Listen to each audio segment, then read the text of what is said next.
Alhamdulillah kita bisa bertemu ya pada hari ini, walaupun secara online dalam acara webinar series isu terkini dalam riset akuntansi. Dan sebelumnya perkenalkan, saya Intan Livinda yang pada sesi hari ini akan menjadi moderator dalam kegiatan webinar ini. Jadi kegiatan webinar series ini merupakan program yang dilaksanakan dengan tujuan peningkatan jumlah kelulusan tepat waktu. Tujuannya bagi mahasiswa Prodi S1 Akuntansi Fakultas Ekonomi dan Bisnis Universitas Brawijaya. Jadi webinar ini terdiri dari beberapa kali sesi dengan topik yang berbeda dan dengan harapan mahasiswa bisa mendapatkan ide penelitian untuk penulisan skripsinya, dan bagi yang persiapan bisa mendapatkan masukan-masukan dan gambaran terkait penelitian sehingga terlebih lagi dapat membentuk proposal penelitian. Di akhir sesi akan ada sesi bedah proposal skripsi bagi mahasiswa yang berhasil menemukan ide penelitian dan berhasil membuat proposal skripsinya, tentunya dengan reward yang telah disiapkan. Baik, sebelum kita masuk ke dalam sesi webinar, mohon izin untuk kita foto bersama terlebih dahulu. Bagi para peserta bisa menyalakan kameranya terlebih dahulu.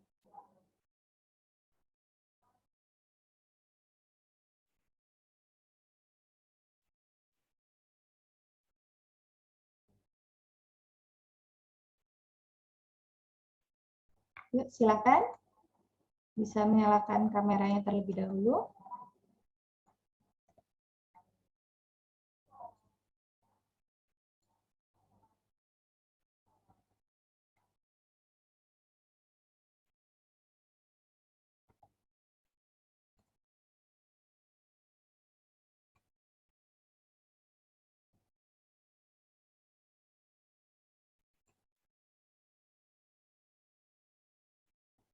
Oke, baik.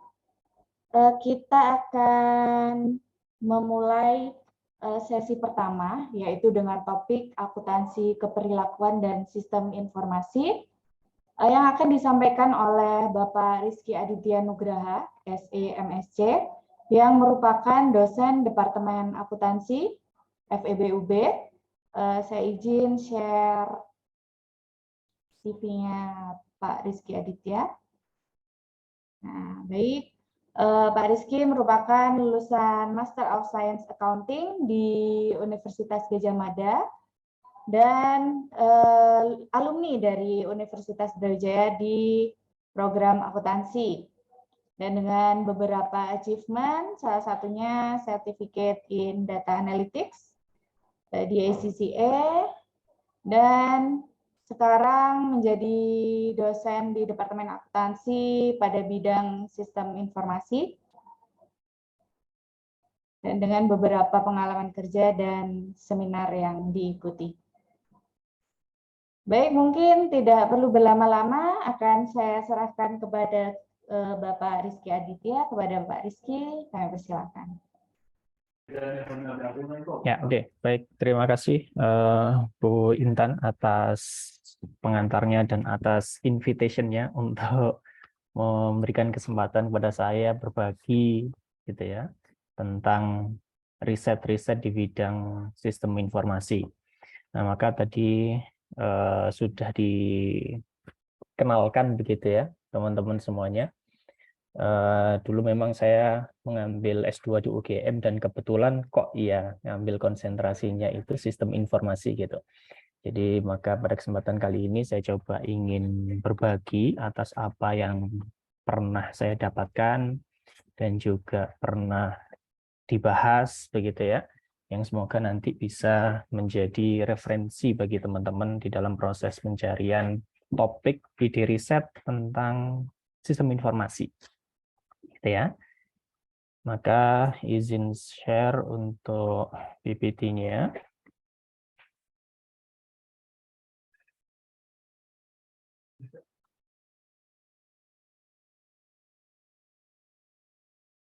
Oke, sudah tampak ya?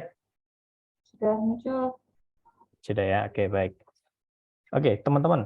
Jadi ini nanti kita relax saja, dalam artian kalau teman-teman perlu bertanya ataupun ingin tahu sesuatu atau penasaran gitu ya di tengah jalan, maka silahkan bisa apa istilahnya raise hand mungkin ya, atau mungkin bertanya begitu agar nanti bisa sambil diskusi begitu.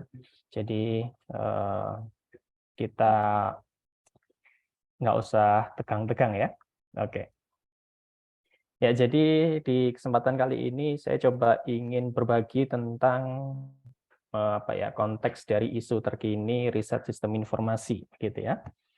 Maka di sini beberapa outline kita, ada beberapa hal yang perlu kita pahami bersama tentang sistem informasi ini atau riset-riset tentang sistem informasi. Yang pertama adalah adanya beberapa tantangan begitu yang nanti perlu kita ketahui, kemudian tren yang akan perlu kita lihat, kemudian riset-riset AIS ini kategorinya nanti seperti apa gitu. Kemudian teori-teori dasarnya atau grand teorinya nanti seperti apa, karena di dalam proses riset itu biasanya akan ditanya tuh, ini grand teorinya apa ya? Gitu. Apa dasar teorinya sehingga kamu melakukan riset ini? Gitu. Nah, nanti di situ kita akan coba lihat beberapa teori yang mungkin bisa kita gunakan di dalam proses riset. Kemudian ada research agenda, di mana di situ topik-topik nanti yang akan kita bahas, pertanyaan-pertanyaan penelitian apa yang mungkin lagi hype atau mungkin bisa untuk diteliti, gitu ya. Dan yang terakhir adalah researcher tools. Maka di sini ada beberapa tools yang mungkin teman-teman perlukan, gitu ya, di dalam proses riset. Oke, yang pertama adalah tentang challenges atau tantangan. Ada 2 tantangan di sini, teman-teman. Bahwasanya kalau kita berbicara tentang accounting information system atau sistem informasi akuntansi, maka di situ ada 2 kelompok besar yang perlu kita pahami, yaitu dari sisi accounting sendiri dan sistem informasi sendiri. Yang itu merupakan 2 apa ini istilahnya, kelompok yang berbeda. Tetapi kalau kita berbicara AIS, maka AIS ini merupakan irisan dari keduanya. Karena akuntansi dia punya major tersendiri, sistem informasi juga punya major tersendiri. Nah, accounting information system itu merupakan irisan dari keduanya. Maka tantangan pertamanya adalah ketika nanti teman-teman melakukan riset adalah ini risetnya ini riset akuntansi kah, atau riset yang pure sistem informasi kah, atau riset yang mencampurkan keduanya, gitu. Maka kalau teman-teman fokus dari risetnya adalah sistem informasi akuntansi, maka di situ harus berada pada irisan ini, gitu ya. Harus berada pada irisan ini. Maka nanti kalau teman-teman ditanya waktu ujian, "Duh, ini akuntansinya mana?" Gitu ya. Biasanya dosen-dosen penguji itu usil, gitu ya. Usil untuk memastikan gitu, riset kita ini benar-benar di bidang akuntansi apa enggak? Jangan sampai riset kita nanti terlalu melenceng nih ke sistem informasinya.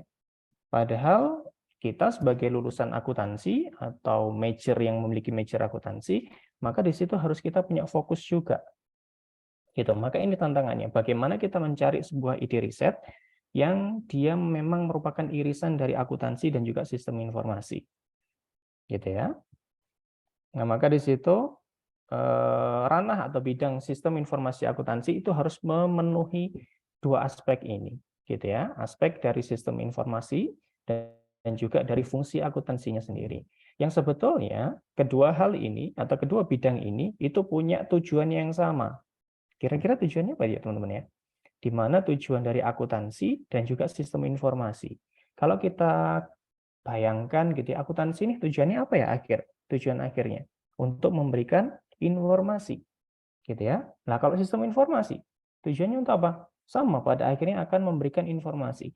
Maka sebetulnya dari kedua bidang ini, itu sama-sama punya tujuan yang sama, untuk delivering information, gitu ya, delivering information, atau menyajikan informasi kepada para penggunanya. Gitu. Nah, maka di sini lagi-lagi tantangan kita adalah kalau cari ide riset topik tentang sistem informasi, gitu ya, maka kita harus mengumpulkan kedua hal ini, gitu ya. Nah, tantangan kedua adalah tentang jurnal.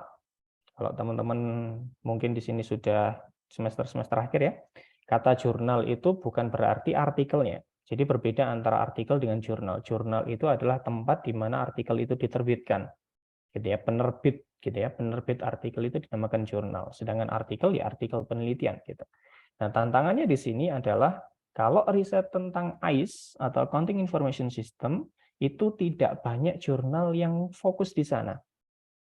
Gitu ya, bahkan top tier jurnal ya, top tier jurnal itu sedikit sekali gitu ya. Publikasi artikel yang membahas tentang AIS gitu. Nah, maka di antara di sini beberapa jurnal yang spesifik yang bisa teman-teman jadikan sebagai referensi tempat pencarian gitu ya. Ada yang di sebelah kanan nih. Ada yang memang jurnal khusus yang dia spesifik tentang accounting information system gitu. Nah, di sini ada beberapa, ada Journal of Information System, JIS, atau IJIS, International Journal of Accounting Information System, kemudian JETA, gitu ya, dan beberapa jurnal ini. Nah, maka jurnal-jurnal inilah yang bisa kita gunakan sebagai referensi untuk kita mencari artikel-artikel apa yang sedang tren dibahas sekarang. Gitu ya, maka ini di antaranya. Nah, memang tantangannya tadi, kalau artikel yang memang fokus terhadap penelitian atau riset accounting information system itu enggak banyak, teman-teman. Gitu ya. Karena susahnya tadi, bukan susahnya, tantangannya adalah mengkombinasikan antara bidang akuntansi dan juga bidang sistem informasi. Nah, maka di situ menjadi tantangan. Dan beberapa peneliti mengatakan gitu ya, bahwasanya jurnal-jurnal yang diterbitkan di dalam spesifik journal for AIS di sini itu bahkan kualitasnya jauh lebih tinggi, lebih unggul dibandingkan top tier jurnal. Karena memang dia punya keunggulan tadi, punya sisi akuntansinya dan juga punya sisi sistem informasinya. Sehingga dari sisi sitasi, kemudian bobot dari penelitian itu lebih berkualitas. Gitu, karena di situ ada ya isu yang menjadi fokus dari sebuah riset. Gitu ya. Maka di sini ada dua hal tantangan kita tadi.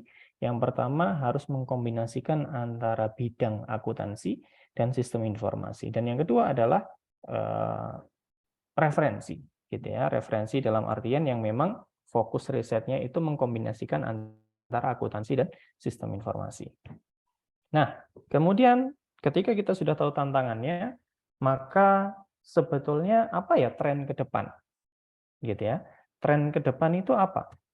Maka di sini kalau teman-teman bisa lihat gitu ya, ini saya ambilkan dari Society for Information Management, di mana di situ dia membuat sebuah survei laporan tentang apa ya yang menjadi fokus dari manajemen saat ini atau organisasi saat ini. Gitu ya. Dari situ kita akan bisa lihat, oh ternyata kita perlu tahu dulu konteks dari praktikalnya seperti apa. Konteks di sektor bisnisnya, perusahaannya seperti apa yang menjadi concern mereka. Gitu. Karena apa? Kalau di penelitian-penelitian apa namanya istilahnya yang berreputasi, berkualitas, dari hasil penelitiannya itu akan punya impact terhadap sektor bisnis atau sektor praktek, gitu ya. Ada implication research-nya, gitu ya. Ada kontribusinya terhadap dunia praktis. Maka di sini kita juga perlu tahu apa ya yang dibutuhkan oleh dunia praktis sekarang. Oh ternyata dari beberapa tahun ke belakang gitu ya, mulai dari tahun 2011 sampai dengan 2021, maka di situ kita bisa lihat hal-hal yang menjadi concern dari sektor bisnis ataupun perusahaan ataupun organisasi, diantaranya ada di situ.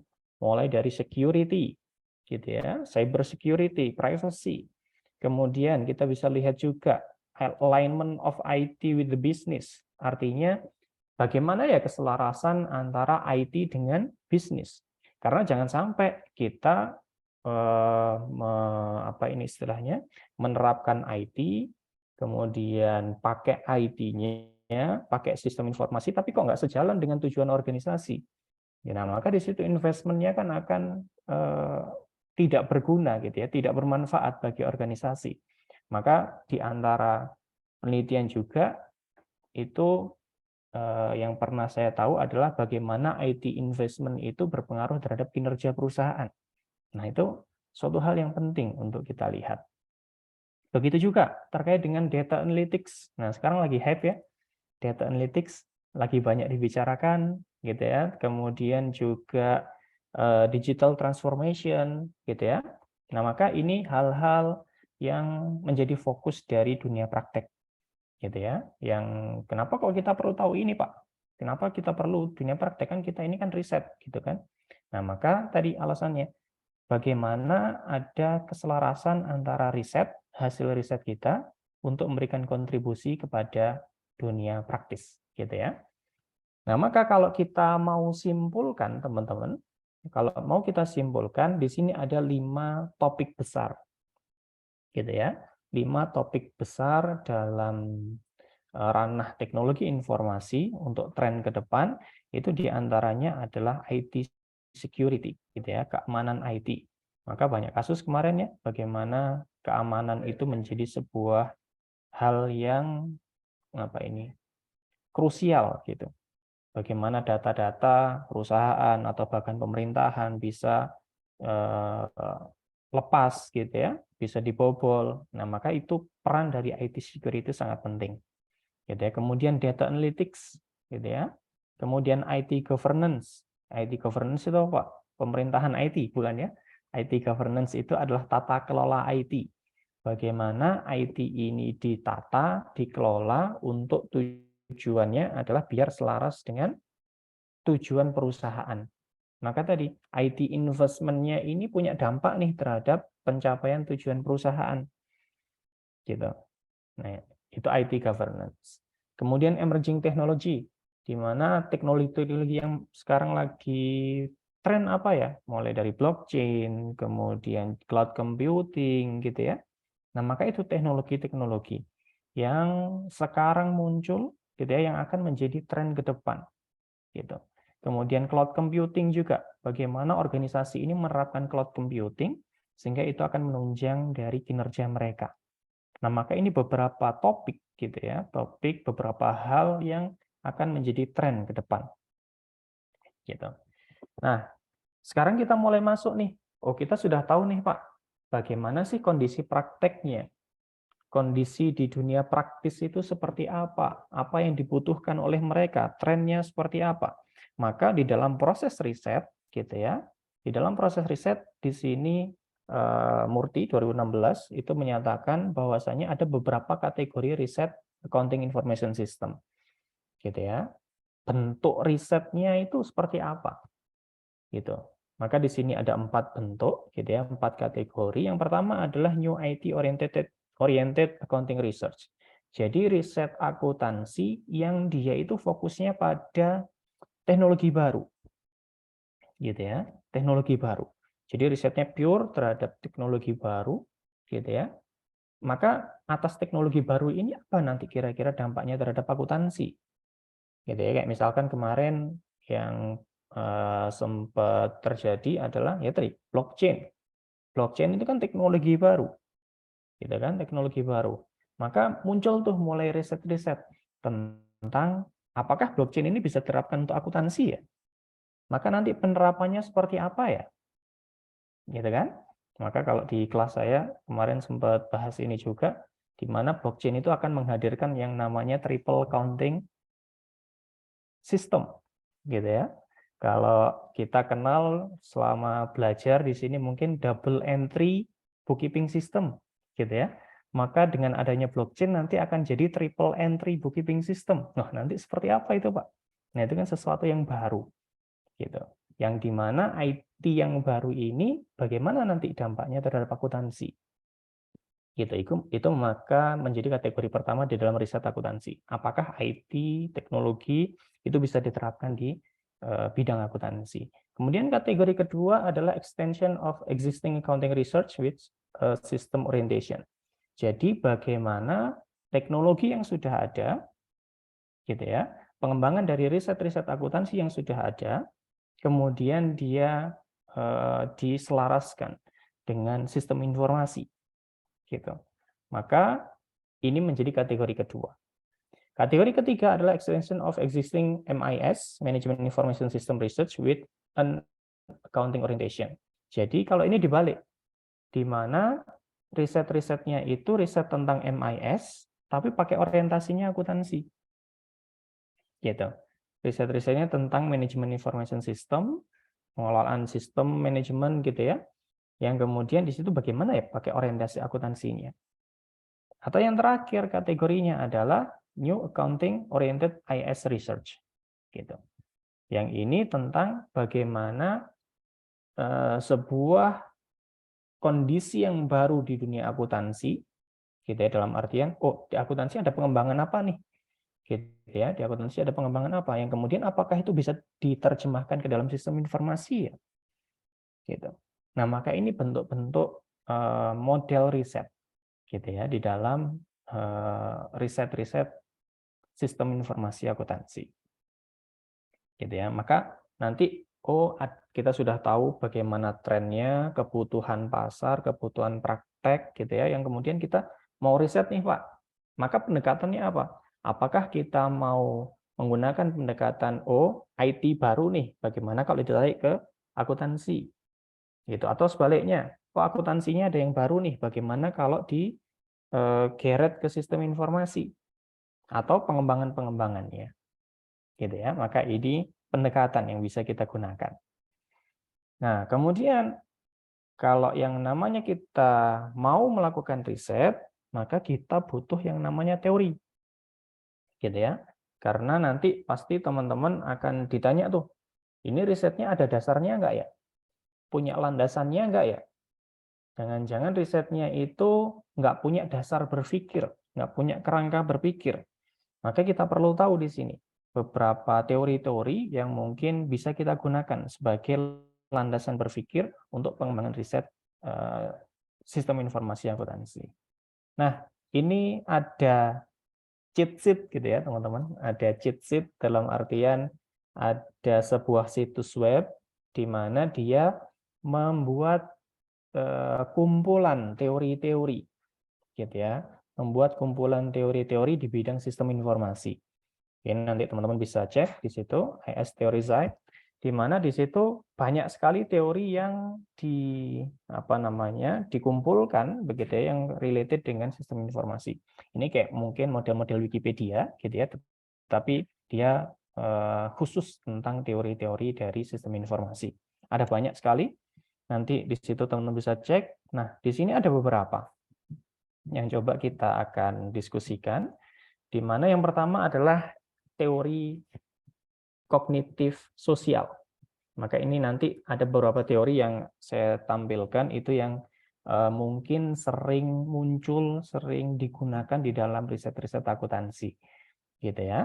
Di mana yang pertama di sini adalah social cognitive theory atau teori kognitif sosial. Jadi ceritanya ngapain Pak ini Pak?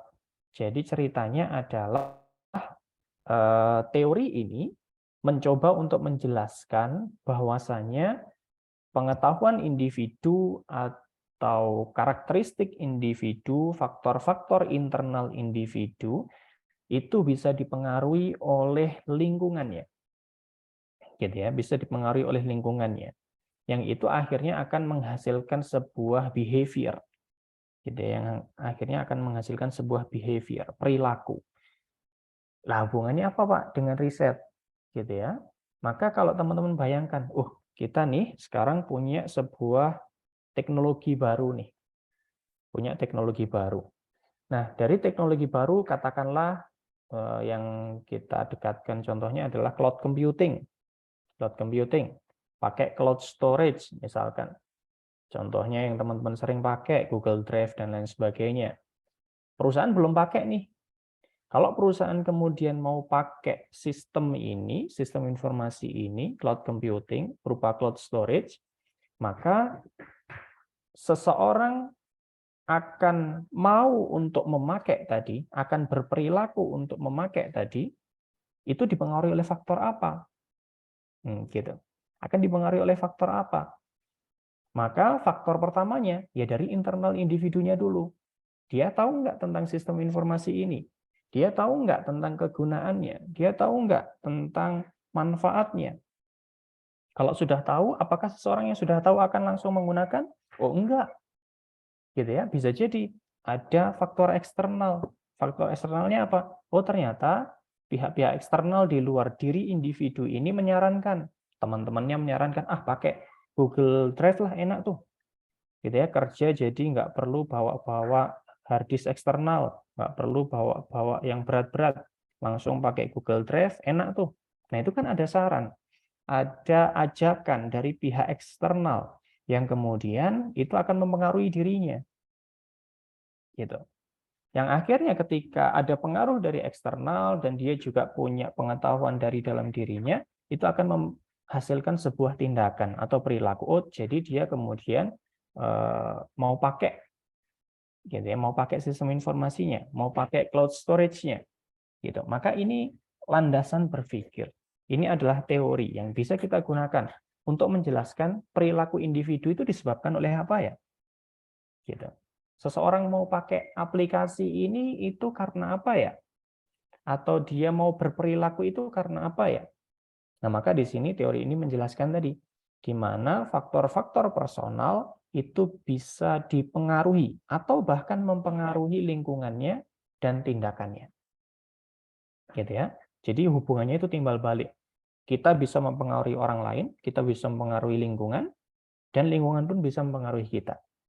Gitu ya. Dan tindakan pun juga akan perilaku, gitu ya. Perilaku itu akan berpengaruh terhadap kognitif kita juga dan sebaliknya. Gitu. Maka ini teori pertama, di mana konteks lingkungan, gitu ya, bisa mempengaruhi dan dipengaruhi oleh personal faktor kita, gitu ya. Maka ini teori pertama yang bisa kita gunakan untuk menjelaskan atau sebagai landasan berpikir. Nah, teori kedua adalah task teknologi fit. Ini berarti sudah kaitannya dengan apa? Dengan teknologinya. Jadi kalau teknologinya sudah diadopsi nih, gitu ya, teknologinya sudah diadopsi. Lantas ngapain, Pak? Ya kan kalau diadopsi belum tentu teknologinya tadi itu punya dampak terhadap organisasi misalkan, atau dampak terhadap kinerja. Jangan-jangan sudah dipakai tapi kok kinerjanya nggak berubah signifikan ya, gitu. Maka ini teori yang bisa kita gunakan untuk menjelaskan tentang bagaimana tas dan teknologi itu punya peran penting, gitu ya. Tas itu apa? Tugas, pekerjaan. Teknologi ya teknologinya, gitu. Bagaimana teknologi pada akhirnya dia akan punya pengaruh positif terhadap kinerja individu selama dia punya kapabilitas untuk menggunakan atau paham tentang tugas yang harus dia lakukan dengan teknologi tadi. Gitu. Contoh sederhananya misalkan, saya mau pakai apa ya? Contohnya, saya mau pakai alat analisis nih Pak, mau pakai SPSS. Sekarang saya punya tugas nih, tugasnya adalah untuk mengelola atau merunning hasil risetnya, gitu kan? Maka seseorang itu akan berkinerja baik atau teknologi tadi akan memiliki dampak positif terhadap kinerjanya untuk menganalisis risetnya, hasil surveinya, ketika apa? Oh, dia tahu, gitu ya. Dia tahu bahwasanya penggunaan dari teknologi ini untuk tugas yang ini, gitu ya. Atau dia paham tentang cara mengoperasionalisasikan dari teknologinya, gitu. Paham menggunakan SPSS-nya, gitu. Yang ketika itu match, kita paham cara menggunakan, gitu ya. Kita tahu bagaimana harus melakukan analisis risetnya, analisis surveinya, maka dari situ akan menimbulkan atau meningkatkan kinerja individu kita. Gitu ya. Di sini beberapa variabel yang menjadi fokus gitu ya untuk menilai tentang bagaimana tas teknologi fitnya, ada tas karakteristik tugasnya seperti apa, kemudian karakteristik teknologinya seperti apa, maka nanti di situ ada variabel lain, yaitu tas teknologi fit, apakah match ya antara karakteristik tugas dengan karakteristik teknologinya. Kalau dia fit, maka dia akan meningkatkan atau memberikan dampak terhadap kinerja dan manfaatnya. Gitu. Maka ini teori dari tas teknologi fit, gitu ya. Jadi tas, tugas, dan teknologinya itu fit, match, gitu ya, yang akhirnya itu akan meningkatkan kinerja individu. Nah, kemudian, gitu ya, teori ketiga yang sering digunakan ada TPB, di mana Theory of Planned Behavior, gitu ya, di mana perilaku individu atau intensi minat individu itu dipengaruhi oleh 3 hal. Gitu ya. Dipengaruhi oleh 3 hal. Di antaranya apa? Di antaranya adalah attitude. Gitu ya. Attitude toward act or behavior. Kemudian ada subjective norm, norma-norma subjektif, dan juga perceived behavioral control. Gitu ya, persepsi atas kontrol perilaku. Gitu ya. Yang dimana ini menjelaskan tentang bagaimana tadi dia akan seseorang itu di-drive, di perilaku seseorang, minat seseorang itu di-drive dari attitude, kemudian norma-norma subjektif, dan juga persepsi atas kontrol perilaku. Ya, ini kita lanjut aja. Kemudian ada TAM, Technology Acceptance Model. Nah, maka di sini khusus untuk acceptance-nya, penerimaan atau penggunaan dari teknologinya. Gitu ya, model penerimaan teknologi, di mana di situ menjelaskan actual use, gitu ya, penggunaan aktual dari sistemnya itu dipengaruhi dulu oleh minat, intention. Seseorang itu tidak akan pakai aplikasinya, tidak akan pakai apa ini istilah marketplace, gitu ya, nggak akan pakai e-money, kecuali dia memang punya intensi, dia punya minat untuk pakai. Nah, minat ini dipengaruhi oleh apa? Gitu. Dipengaruhi oleh persepsi kegunaan dan juga persepsi kemudahan. Sederhananya gini, teman-teman mau pakai aplikasi Gojek itu karena apa? Karena saya tahu Pak, manfaat penggunaannya nanti seperti apa. Saya juga merasa bahwasanya aplikasinya ini mudah untuk digunakan Pak. Gitu ya. Yang akhirnya itu menimbulkan minat, intensi teman-teman untuk mau pakai aplikasinya. Tapi kan minat itu kan belum berarti langsung pakai. Gitu ya. Sehingga di sini dia membedakan antara actual use dengan intensi, minat untuk pakai. Ya, maka ini teknologi acceptance model. Gitu. Kemudian, nah ini pengembangan lain, teman-teman, dari TAM. Gitu ya, pengembangan lain dari TAM. Kalau TAM tadi dia masih sifatnya adalah dari individunya saja. Dari individunya saja. Di mana ya saya mau pakai ini karena saya tahu manfaatnya dan saya merasa ini akan mudah untuk dipakai. Tapi bukankah ada faktor-faktor lain yang juga berpengaruh? Gitu ya. Faktor-faktor lain yang berpengaruh terhadap minat seseorang, minat kita dalam mau menggunakan. Gitu, maka di sini ada pengembangan dari TAM yang namanya Unified Theory of Acceptance and Use of the Technology, gitu ya, atau UTAUT, gitu ya, atau UTAUT. Maka di situ ada tambahan variabel lain berupa social influence, pengaruh sosial. Kemudian ada facilitating condition, kondisi-kondisi yang memfasilitasi itu apa, sehingga kemudian seseorang ini akhirnya akan menggunakan aplikasi tersebut atau sistem informasi tersebut. Yang faktor-faktor ini itu kemudian dimoderasi dari gender, usia, pengalaman, gitu ya, dan voluntariness of use, kesediaan untuk mau memakai. gitu. Maka ini pengembangan dari TAM, gitu ya. Kemudian selanjutnya adalah teknologi threat avoidance theory, gitu ya.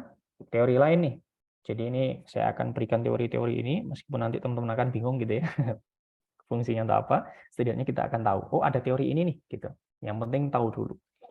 Nah, teori yang selanjutnya adalah teknologi threat avoidance, gitu ya, atau TTAT. Loh, hubungannya apa Pak? Ngapain Pak?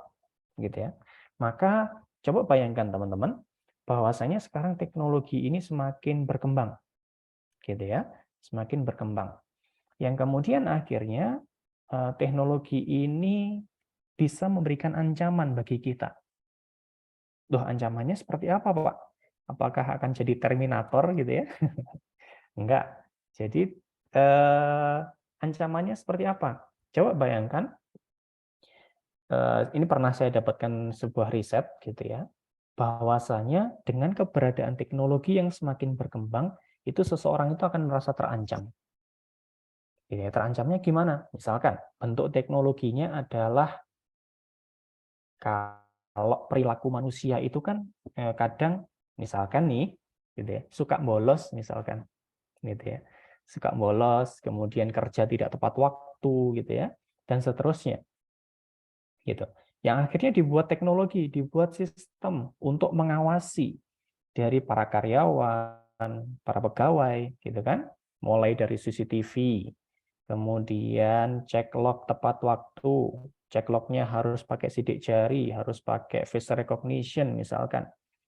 Nah, pengembangan-pengembangan itu kemudian ketika itu berlebihan, gitu ya, dalam artian, wah, saya ini akhirnya merasa diawasi terus, gitu ya. Perilaku saya ini diawasi terus tuh sama CCTV, misalkan gitu ya. Akhirnya kita sebagai personal, sebagai individu merasa terancam. Kok saya diawasi terus ya? Gitu ya. Kok saya diawasi terus? Nah, ketika ada perasaan diawasi tadi, gitu ya, kemudian muncul tuh di dalam diri kita untuk melakukan avoidance, untuk melakukan penghindaran, gitu ya, untuk menghindar dari awasan-awasan teknologi tadi, gitu ya. Nah, maka ini bisa dijelaskan oleh teori ini, gitu ya, teknologi threat avoidance, gitu. Yang di situ akan menjelaskan tentang bagaimana individu, gitu ya, akan mencoba untuk apa ini istilahnya, avoid, untuk menghindar dari teknologi, gitu, dari ancaman teknologi, gitu. Di mana dia TTAT ini menjelaskan tentang proses dan faktor-faktor yang berpengaruh terhadap perilaku penghindarannya. Kenapa kok seseorang ini menghindar ya? Faktor apa saja yang berpengaruh terhadap penghindaran tadi, perilaku menghindar tadi? Gitu ya. Maka di sini ada mulai dari threat appraisal. Jadi dia individunya itu melakukan penilaian terhadap ancamannya, gitu ya, melakukan penilaian terhadap ancamannya. Dia akhirnya berpersepsi terhadap ancamannya, gitu ya. Kemudian ada juga perceived avoidability. Jadi dia mulai berpikir tuh, kapabilitasnya untuk menghindar ini mungkin nggak ya, bisa nggak ya? Yang ketika itu match, gitu ya, yang ketika itu terjadi, maka dia akan berperilaku coping, gitu ya. Dia akan menghindar, gitu ya. Nah, ini teori yang bisa kita gunakan untuk menjelaskan perilaku menghindar tadi, karena adanya ancaman dari teknologi, gitu ya. Maka ini TTAT. Kemudian ada teori lagi nih. Kalau ini teori terakhir yang akan kita coba bahas, yaitu Dillon and McLean IS Success Model.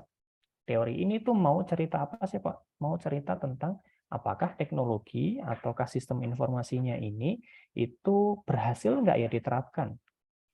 Gitu. Apakah dengan mengadopsi teknologinya, nah terus teknologinya berhasil apa enggak? Pertanyaannya kan gitu. Apakah teknologinya berhasil? Nah, untuk mengukur keberhasilan dari teknologi, nggak serta-merta survei berhasil nggak gitu ya. Ada beberapa faktor di sini yang berpengaruh gitu ya, yang coba untuk dijelaskan untuk menilai keberhasilan dari teknologinya.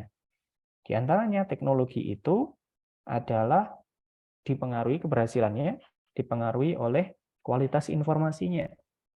Apakah informasinya itu valid dan andal? Gitu ya, yang dihasilkan informasinya valid dan andal. Karena IS kan memang tujuannya adalah untuk menghasilkan informasi. Kemudian sistem quality-nya, kualitas sistemnya. Apakah sistemnya ini banyak bug nggak ya? Banyak crash nggak ya? Apakah berjalan dengan baik atau tidak ya? Kemudian service quality, kualitas layanannya. Apakah ini bermanfaat bagi si pengguna atau tidak? Gitu. Yang kemudian dari kualitas-kualitas tadi itu akan berpengaruh terhadap minat individu untuk menggunakan atau intention to use. Gitu ya, intention to use. Nah, sebelum ke situ, maka ketika seseorang di situ ada variable user satisfaction atau kepuasan dari pengguna, maka kalau kualitas informasinya bagus, kualitas sistemnya bagus, kualitas layanannya bagus, maka kan si pengguna dari teknologinya, pengguna dari sistem informasinya akan merasa senang, merasa puas. Yang kepuasan tadi itu akan berpengaruh terhadap minat dia untuk menggunakan. Gitu. Yang kemudian ketika itu sudah digunakan, maka di situ ada yang namanya net benefit. Net benefit itu kalau di model sebelumnya dari Delon McLean di sini itu dijelaskan ada dua, yaitu impact individu dan juga impact organisasi. Gitu. Apakah ini berdampak bagi individunya ya? Apakah kinerjanya akan meningkat ya dengan penggunaan dari teknologi tersebut? Nah, itu dari sisi individu. Gitu. Kemudian dari sisi organisasi bagaimana impact organisasinya? Gitu. Nah, maka ini teori yang bisa kita gunakan untuk menilai keberhasilan dari penerapan atau adopsi dari teknologinya atau sistem informasinya, yaitu menggunakan Delon McLean IS Success Model. Ya. Maka ini beberapa teori-teori, teman-teman, yang bisa kita gunakan untuk sebagai rangka berpikir, untuk sebagai landasan di dalam proses pengembangan riset kita nantinya. Oh Pak, saya pengen neliti tentang penerapan cloud computing lah Pak. Nah, pertanyaannya cloud computing ini penerapannya apa yang mau dilihat? Apakah minat untuk memakai cloud computingnya? Apakah sudah diterapkan kemudian apakah berhasil apa enggak? Gitu ya, ataukah ada orang yang terancam misalkan. Nah, maka teori-teori ini tadi yang bisa kita gunakan untuk rangka berpikir, untuk menjelaskan tentang tujuan dari riset kita apa. Gitu ya, maka itu tadi adalah teori-teori yang bisa kita gunakan. Nah, kemudian selanjutnya adalah research agenda, di mana di sini kita akan bahas ide-ide dari riset. Jadi ya, topik-topik riset yang bisa kita bahas. Yang pertama adalah IT governance atau tata kelola IT. Maka kalau kita berbicara terkait dengan tata kelola IT adalah intinya bagaimana penerapan teknologi informasi tadi atau sistem informasinya itu memberikan dampak gitu ya, memberikan dampak terhadap pencapaian tujuan organisasi. Apakah IT-nya ini efektif dan efisien apa enggak ya? Apakah IT-nya selaras dengan tujuan organisasi atau tidak ya? Gitu ya, maka itu terkait dengan IT governance. Maka di sini beberapa artikel-artikel nih yang sudah pernah dilakukan, gitu ya. Beberapa artikel yang cukup bagus, di mana di sini dari dosen saya dulu, Pak Syaiful Ali, di mana dia mengukur tentang pengetahuan, gitu ya, pengetahuan dari tata kelola IT top management, gitu ya. Apakah top management ini betul-betul tahu ya atas tata kelola IT, gitu. Karena jangan-jangan kalau nggak tahu, ya terus bagaimana nanti mengelola IT-nya, mengelola tata kelolanya untuk menyelaraskan dengan tujuan. Nah, maka di situ perlu untuk diukur pengetahuan dari tata kelola dari top manajemennya dengan menggunakan absorptive capacity, gitu ya, teori yang digunakan. Kemudian ada juga artikel tentang antecedent of IT governance effectiveness. Nah, maka tadi, apakah IT governance-nya, tata kelola IT-nya ini efektif atau tidak ya? Nah, efektivitas tata kelola IT ini disebabkan oleh apa saja? Faktor-faktor apa yang mempengaruhi tata kelola dari IT-nya? Nah, maka di situ artikel yang ada. Itu contoh-contoh yang sudah dilakukan oleh beberapa researcher atau peneliti. Nah, sekarang kita akan lihat di sini beberapa topik, gitu ya, topik yang bisa kita gunakan, gitu ya. Yang pertama adalah IT governance meningkatkan kinerja keuangan dan operasional. Bagaimana tata kelola IT ini bisa meningkatkan kinerja keuangan dan operasional, misalkan. Atau misalkan tata kelola IT, bagaimana ya peran pentingnya untuk mempertahankan dan mengembangkan pengendalian internal yang kuat. Karena yang namanya SPI, gitu ya, pengendalian internal itu juga ada kaitannya dengan tata kelola IT-nya. Bagaimana pengendalian internal dari IT ini, tata kelolanya, itu bisa kita kembangkan. Kemudian juga ada terkait dengan faktor-faktor yang mempengaruhi efektivitas tata kelola IT tadi. Nah, tadi contohnya ada itu. Nah, dari situ bisa dikembangkan lagi tuh, misalkan, oh ternyata ada faktor lain nih, Pak, yang bisa digunakan untuk mengukur atau menjadi antecedent dari efektivitas tata kelola IT. Atau juga bisa riset tentang IT governance memiliki peran penting dalam efektivitas komite IT. Gitu. Jadi ini beberapa topik-topik yang relate dengan tata kelola IT. Gitu. Kemudian yang kedua terkait dengan data analytics. Gitu ya. Kalau data analytics kan teman-teman sudah sering dengar ya mungkin ya, sudah sering hype, di mana data analytics ini adalah intinya menganalisis data mentah untuk menjadi sebuah informasi dalam pengambilan keputusan organisasi, gitu ya. Data diolah, kemudian hasil olahannya menghasilkan informasi. Nah, informasinya ini untuk pengambilan keputusan. Apa nanti keputusan yang mau diambil, gitu ya, agar perusahaan bisa memaksimalkan profitnya, meningkatkan kinerjanya dan lain sebagainya. Artikel-artikel yang sudah ada, maka di sini menarik, finding needles, gitu ya, nemuin jarum di jerami, gitu ya. Ini dia penelitiannya tentang menggunakan data analytics untuk meningkatkan prediksi fraud. Loh, keren kan? Untuk memprediksi fraud. Bagaimana dengan data analytics ini kita bisa memprediksi adanya kecurangan, gitu kan? Nah, maka di sini ada penelitian yang sudah dilakukan. Atau contoh lain, misalkan dampak dari visualisasi. Ya, kalau kita berbicara data analytics, menghasilkan informasi, informasinya kan itu disajikan dalam visual, grafik-grafik, gambar-gambar gitu ya, yang kemudian di situ bisa meningkatkan pengambilan keputusan, gitu ya. Maka di sini sudah ada penelitian yang pernah membahas hal ini. Kemudian ada juga tentang potential employees ethical perception of active monitoring, the dark side of data analytics. Nah, ini juga menarik ini, gitu ya, menarik. Di mana data analytics itu kan akhirnya merekam seluruh data, merekam seluruh aktivitas dari individu maupun organisasi, gitu kan? Nah, maka ada hal etis tuh, gitu ya, persepsi etisnya, di mana orang mungkin akan merasa, oh, seluruh data saya kok diketahui ya oleh organisasi, misalkan. Ada kekhawatiran bahwasanya datanya bocor dan lain sebagainya. Nah, maka di sini ada riset yang sudah dilakukan.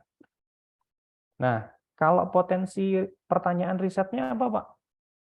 Gitu ya, yang mungkin bisa dibahas nanti ke depan. Maka di sini beberapa research question atau pertanyaan penelitian yang berpotensi untuk dilakukan riset. Yang pertama adalah bagaimana perusahaan memastikan sistem data analytics mereka menggunakan kriteria yang tepat. Dalam artian bagaimana ya data analytics ini punya indikator-indikator yang tepat untuk nantinya dianalisis dan menghasilkan informasi.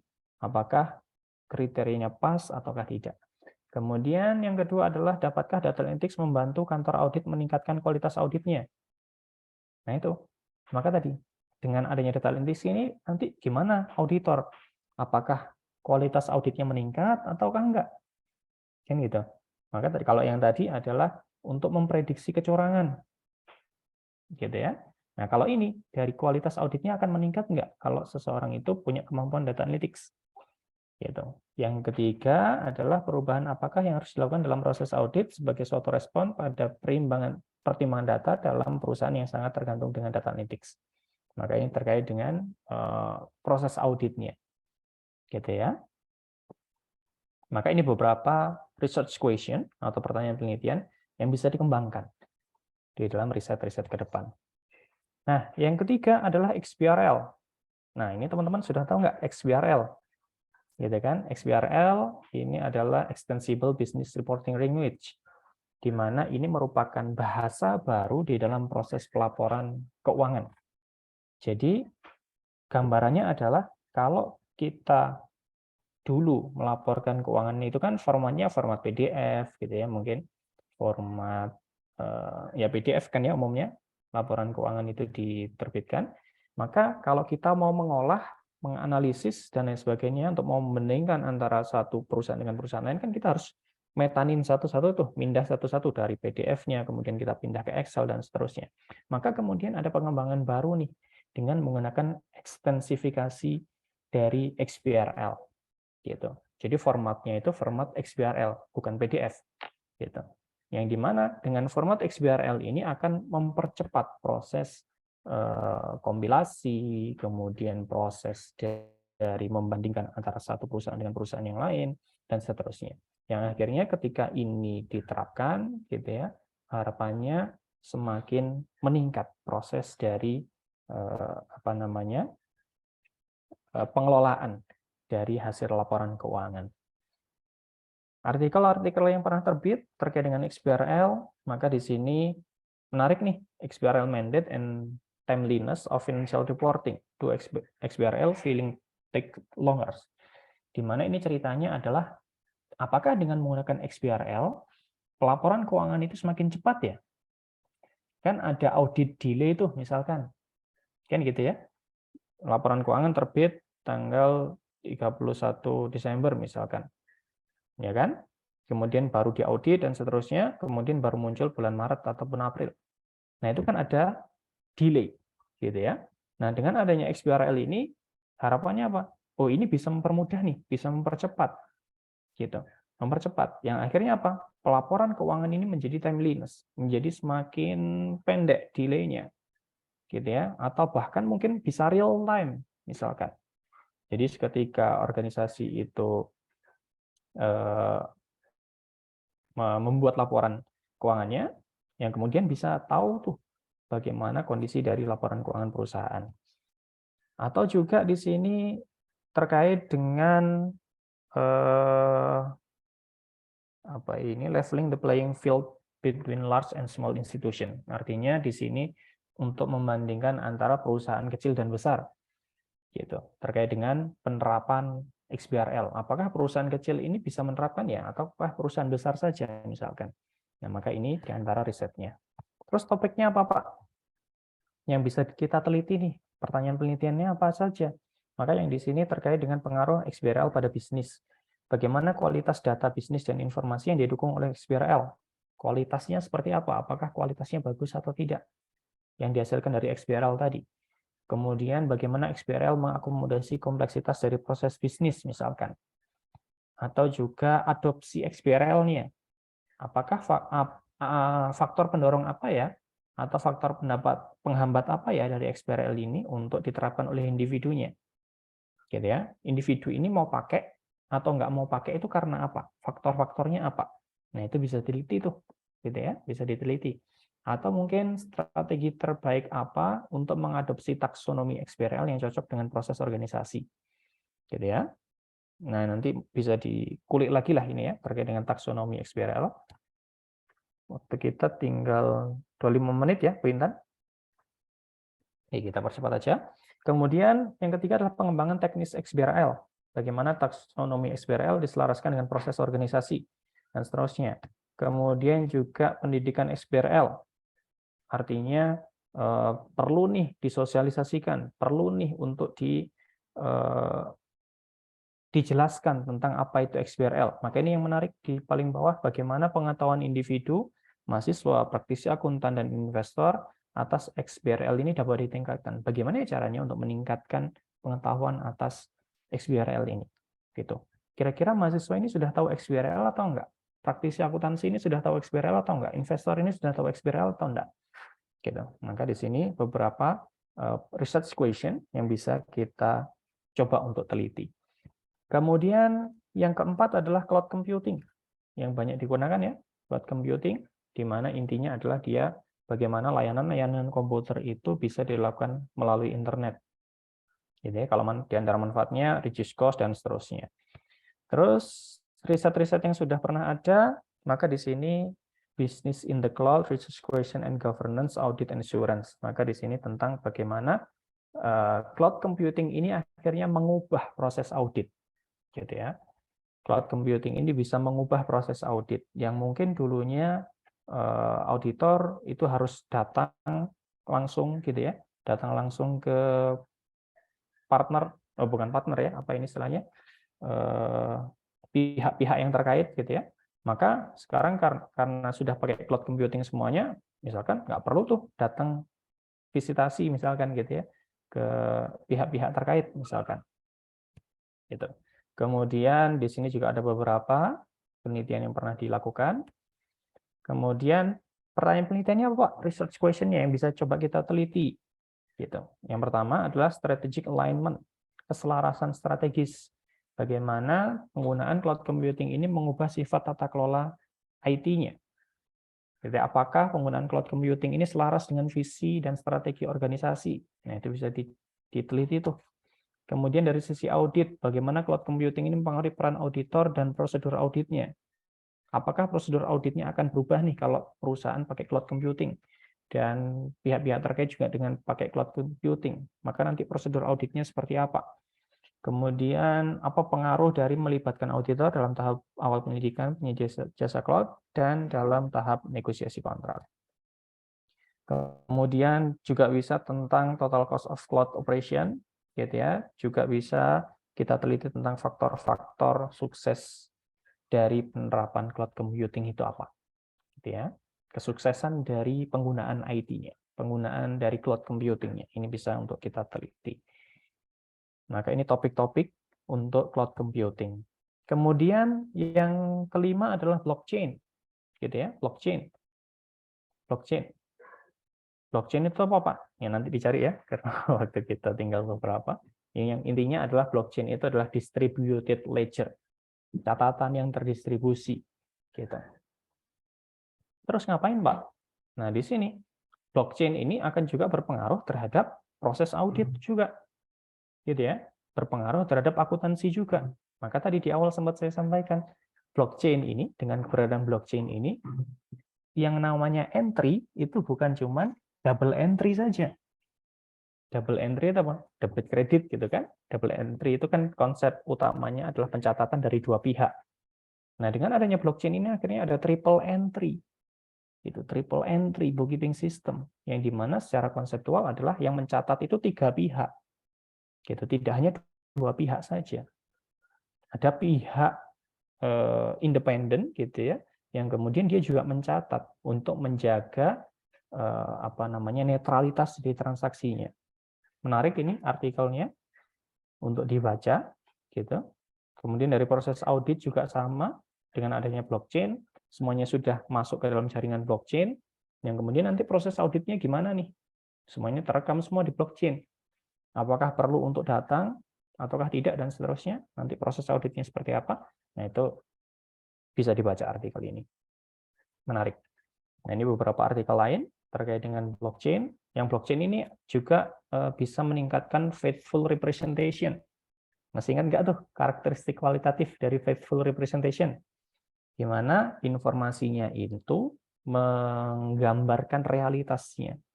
Karena blockchain immutable, nggak bisa diubah, kan gitu ya. Maka harapannya adalah faithful representation-nya itu tinggi. Gitu. Nah, topiknya apa, Pak, yang bisa kita teliti nih? Di antaranya dari sisi konteks teknologinya. Bagaimana mekanisme blockchain dapat diubah sehingga dapat digunakan pada aplikasi akuntansi. Nah, gimana nih mengcombining antara teknologi blockchain dengan aplikasi akuntansinya? Nah, itu prosesnya nanti seperti apa? Kemudian dari sisi organisasi, bagaimana sistem multi-entry bekerja dan berinteraksi dengan sistem tradisional? Bagaimana ya pencatatan akuntansi biasa dengan pencatatan triple entry-nya di dalam blockchain? Itu nanti seperti apa? Kemudian pihak mana yang paling merasakan manfaat dari adopsi blockchain-nya ini? Nah, maka itu bisa diteliti tuh. kemudian juga bagaimana model blockchain di dalam pelaporan real time. Nah, kira-kira bisa nggak ya blockchain, kemudian semuanya sudah terintegrasi, catatannya immutable, nggak bisa diubah. Nah, kira-kira bisa nih pelaporan real time, misalkan gitu ya. Kemudian konteks lingkungannya seperti apa, gitu ya. Kalau ini lingkungan terkait dengan aturan, standar, gitu ya. Apakah perlu dibuat standar baru untuk mengakomodir blockchain ini, gitu, dan seterusnya. Nah, yang terakhir adalah researcher tool. Ya, jadi itu tadi ya teman-teman, untuk topik-topik riset kita, pertanyaan-pertanyaan penelitian yang teman-teman bisa teliti, bisa cari, gitu ya, bisa lakukan penelitian, riset yang bisa untuk idenya.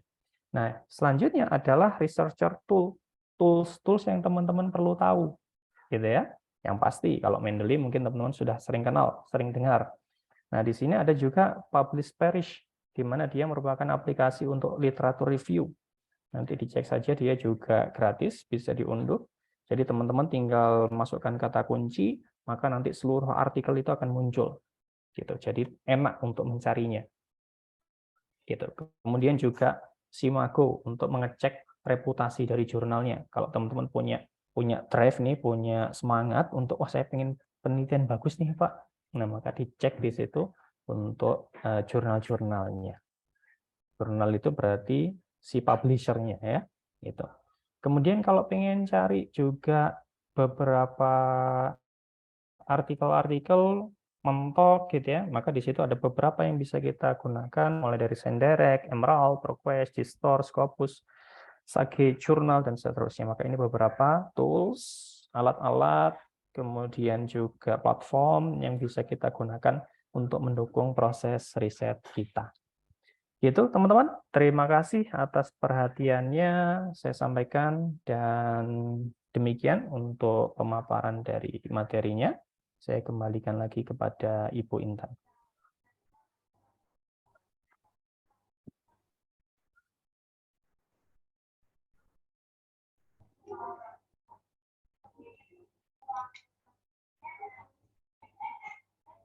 Oke, baik.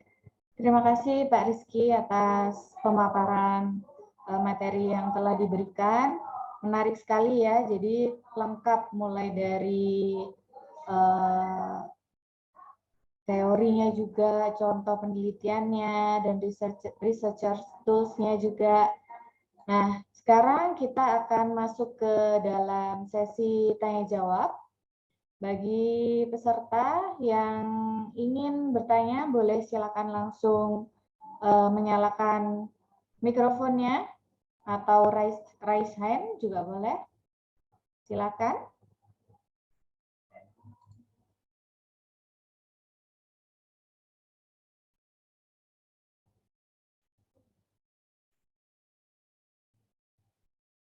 Ya, ada yang mau tanya teman-teman? Silakan. Silakan, atau mau diskusi, konsultasi. Diskusi boleh. Tanya boleh, curhat juga boleh. Pak, saya nggak kepikiran ini Pak, apa Pak? Masih bingung nih mau meneliti apa gitu ya. Mumpung ada narasumber di sini. Atau ada yang mau sharing, sudah menemukan ide terkait riset sistem informasi?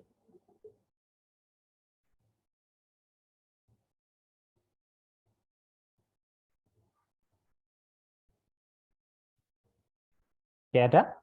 Atau dari beberapa teman-teman di sini ada yang sudah punya minat gitu ya. Wah, saya pengen meneliti tentang sistem informasi ini, Pak. Kayaknya menarik ini. Ada nggak? Atau juga belum kepikiran mau meneliti tentang bidang apa? Ada nggak?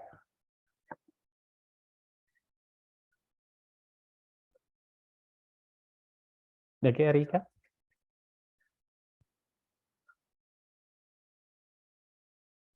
Ada Erika, Mbak Erika. Pinta? Ada Mbak Erika, silakan.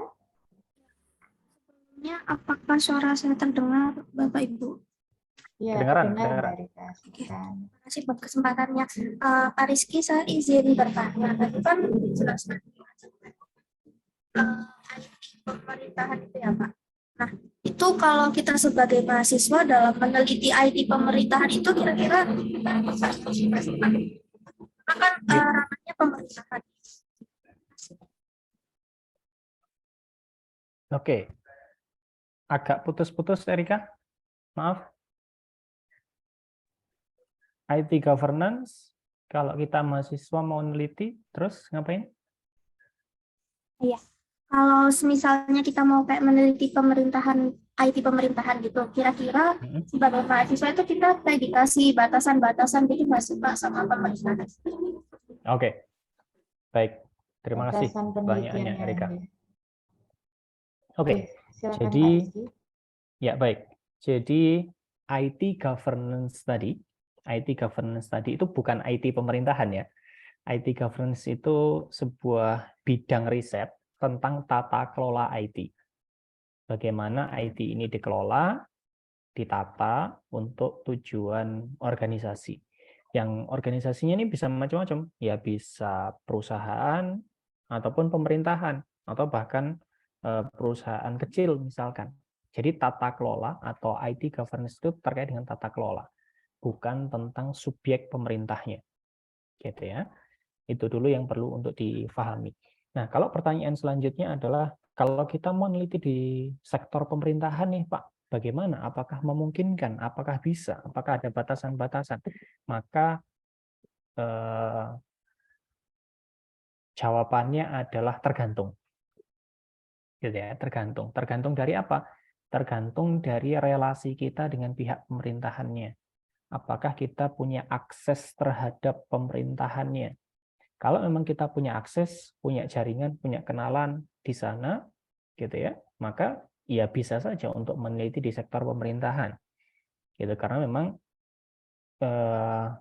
masalah dasar, bukan masalah dasar ya, hal yang perlu diperhatikan pertama dalam mau melakukan riset adalah yang pertama, apakah saya bisa mengakses data atau tidak, gitu ya. Kalau kita nggak punya akses data, ya kita mau meneliti apa? Kecuali kalau memang penelitiannya apa ya kualitatif. Kalau kualitatif pun itu juga akan bertemu dengan informan dan lain sebagainya, yang itu juga akan menjadi data. Maka pertanyaannya, apakah kita punya akses data ke sana nggak ya? Ke perusahaannya, ke pemerintahannya, atau ke bisnisnya misalkan. Nah itu, apakah kita punya akses, punya kemampuan untuk masuk ke sana? Kalau memang kita punya kemampuan, ya go on, lanjutkan. Gitu. Tapi kalau kita nggak punya kemampuan, aksesibilitas kita rendah, ya maka harus dicari tuh, apakah memang mungkin ataukah tidak. Gitu. Nah, kalau terkait dengan batasan-batasannya, ya mungkin pasti ada ya, dalam artian itu akan tergantung dengan relasi kita dengan perusahaannya atau pemerintahannya, yang itu akan berpengaruh terhadap aksesibilitas data kita. Gitu kira-kira Erika.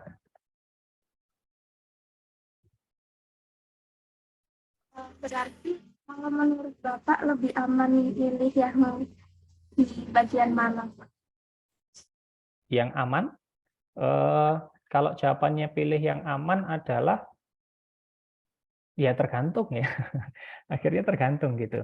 Dalam artian tadi, apakah kita punya aksesibilitas? Enggak. Gitu.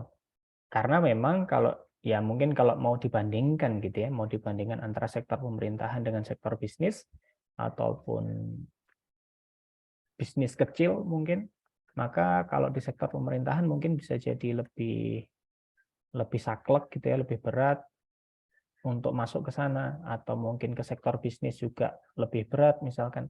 Ya kan pada akhirnya semua punya tantangan masing-masing tentang bagaimana aksesibilitas data kita. Maka kuncinya tadi, apakah kita bisa masuk untuk mendapatkan datanya atau enggak. Gitu. Gitu Erika. Terima kasih untuk jawabannya. Oke. Saya khawatirnya IT governance itu hanya disempitkan maknanya untuk ini, IT pemerintahan ya. Enggak ya. Jadi IT governance itu tata kelola IT. Bagaimana IT ini dikelola gitu ya untuk mencapai tujuan dari organisasi. Nah, organisasi ini macam-macam gitu. Bisa pemerintahan, bisa organisasi bisnis atau apapun itu. Oke, ada lagi? Terima kasih Pak Rizky atas jawabannya. Mungkin teman-teman yang lain ada yang mau ditanyakan? Masih ada waktunya.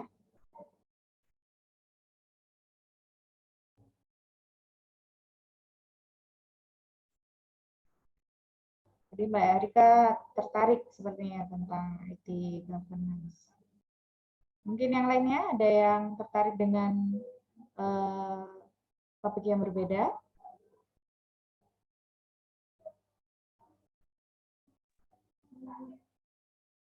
Boleh raise hand atau boleh di kolom chatnya kalau malu-malu. Oh, ada Mas Adrian Dimitri, silakan. Iya, baik Bu. Terima kasih. Apakah suara saya terdengar, Bu? Ya, terdengar. Jelas. Oh ya, baik. Selamat siang Bu dan Pak Rizky. Saya mau bertanya tadi terkait dengan penelitian sistem informasi yang berkaitan dengan accounting ya Pak. Ya. Tadi Bapak jelaskan bahwa tantangannya itu mungkin lebih ke mengkombinasikan antara keduanya, yaitu dari sisi sistem informasinya dan accounting. Mungkin tadi yang saya lihat di topik risetnya itu dari beberapa aspek ya Pak. Ya. Ada dari cyber security, terus blockchain, data analytics itu mungkin lebih banyak membahas tentang lebih ke pengaruh sistem informasi ke user experience dari accounting itu ya Pak. Jadi kalau saya lihat untuk mengkombinasikan antara keduanya ini itu mungkin lebih ke nyerempet dikit gitu ya Pak. Mungkin sekitar 30% atau tidak semuanya, tidak sebagian itu accounting. Jadi apakah misalnya dalam penelitian nanti itu nggak apa-apa ya Pak kalau misalnya nggak dari aspek AS atau IT itu mungkin lebih banyak membahas tentang teknikalnya, sedangkan accounting itu dari pengaruhnya aja gitu ya Pak. Itu gimana ya Pak? Oke, baik, menarik pertanyaannya. Jadi gimana ya untuk memastikan bahwasanya bidang akuntansi ini juga tetap masuk gitu ya di dalam proses riset sistem informasi. Maka ide dasarnya itu adalah tentang apakah sistem informasi ini atau seberapa relate dengan bidang akuntansi. Maka apa ini istilahnya? Justifikasinya adalah ketika misalkan mau meneliti tentang cyber security, gitu ya, keamanan cyber, keamanan IT. Terus hubungannya sama akuntansi apa, Pak? Kan gitu ya. Kalau dosennya usil nanya hubungannya sama akuntansi apa? Gitu. Maka dijawab aja, cyber security ini memang bagian dari IT. Gitu ya, banyak di ranah IT. Tetapi keamanan dari teknologi ini itu akan menghasilkan informasi. Untuk memastikan informasi yang dihasilkan itu benar-benar baik, andal, dan berkualitas. Gitu. Jangan sampai ternyata kita sudah bangun sistem informasi, gitu ya, yang ini relate dengan seluruh aktivitas di dalam organisasi, gitu ya, yang dimana keamanan sistem ini dibangun atau sistemnya dibangun, kemudian ada pihak yang mencoba untuk mengotak-ngatik nih sistem informasinya. Kan akhirnya keandalan dari sistem informasi kan menjadi bermasalah di situ. Yang akhirnya apa? Berdampak pada informasi yang dihasilkan. Gitu. Nah, maka tetap kaitannya dengan akuntansi. Akuntansinya apa? Akuntansi kan berbicara tentang pelaporan keuangan. Pelaporan keuangan kan macam-macam aspeknya, mulai dari asetnya, mulai dari informasi piutangnya, informasi tentang pegawainya atau karyawannya, gitu ya, tenaga kerja, dan lain sebagainya. Nah, informasi-informasi ini itu kan dibangun di dalam sistem informasi yang terintegrasi satu sama lain.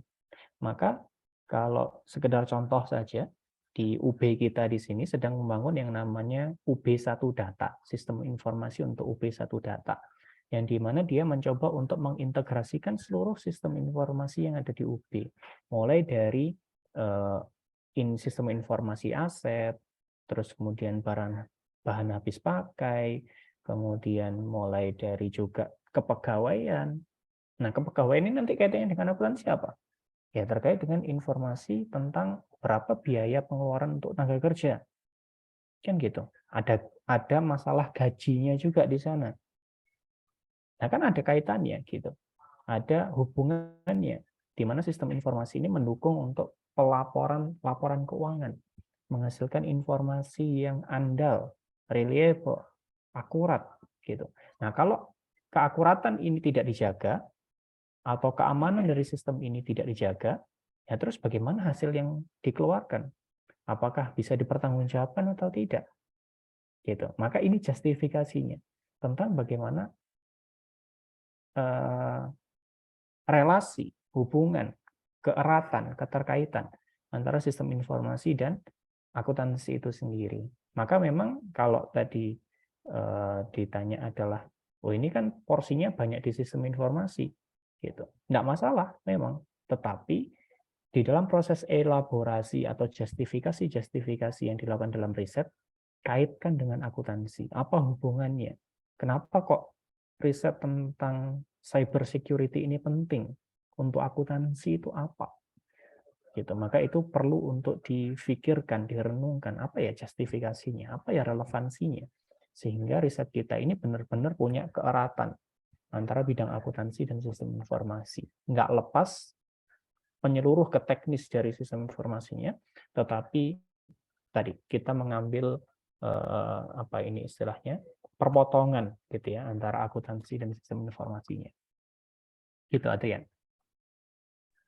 Oke, berarti tidak akan menjadi masalah gitu ya Pak, apabila komparasi antara AS atau IT itu dengan accounting-nya itu apabila dielaborasi gitu ya Pak.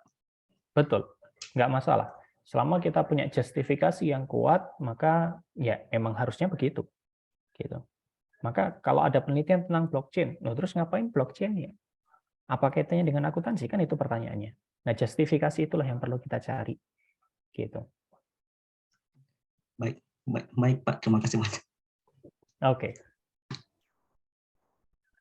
Terima kasih Mas Adrian. Mungkin masih ada lagi yang ingin bertanya atau diskusi?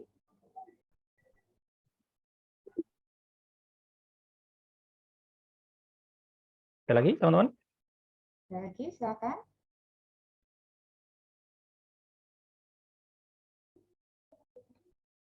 Oke, sepertinya sambil masih menerka-nerka dan menimbang-nimbang nih, Pak Rizky. Betul. Ya, sambil jalan mungkin nanti. Baik, kalau begitu untuk sesi pertama terkait topik akuntansi keperilakuan dan sistem informasi, kita akhiri sampai di sini. Terima kasih banyak Pak Rizky atas pemaparan dan diskusinya bersama para mahasiswa. Semoga bermanfaat dan memberikan pencerahan bagi rekan-rekan mahasiswa untuk menemukan ide penelitian. Gitu. Ya. Terima kasih banyak. Dan mengingatkan kembali bagi teman-teman untuk dapat mengisi presensi dan evaluasi di kolom chat. Dan untuk sesi yang kedua pada pukul 13.30 nanti dengan topik akuntansi sektor publik bisa bergabung kembali dengan link yang baru yang saya share juga di kolom chat. Baik, demikian untuk sesi pertama ini telah kita laksanakan. Terima kasih banyak Pak Rizky. Semoga sehat selalu. Mungkin ada closing statement dari Pak Rizky? Oke, baik. Jadi terima kasih Bu Intan atas kesempatan yang diberikan. Cukup senang gitu ya bisa berbagi dengan teman-teman di sini terkait dengan topik-topik riset di bidang sistem informasi. Jadi memang kalau kita berbicara sistem informasi ini adalah sesuatu yang sedang banyak dibicarakan, trennya ke depan itu ada, maka peluang-peluang riset itu akan banyak, gitu ya. Maka pesan saya adalah Kalau teman-teman pengen cari ide atau topik, itu cara pertama dan utama adalah membaca. Membaca apa? Jangan membaca skripsi, gitu ya. Jangan membaca skripsi yang lama-lama. Jangan. Kalau bisa teman-teman cari membaca dari artikel-artikel jurnal yang baru, gitu ya.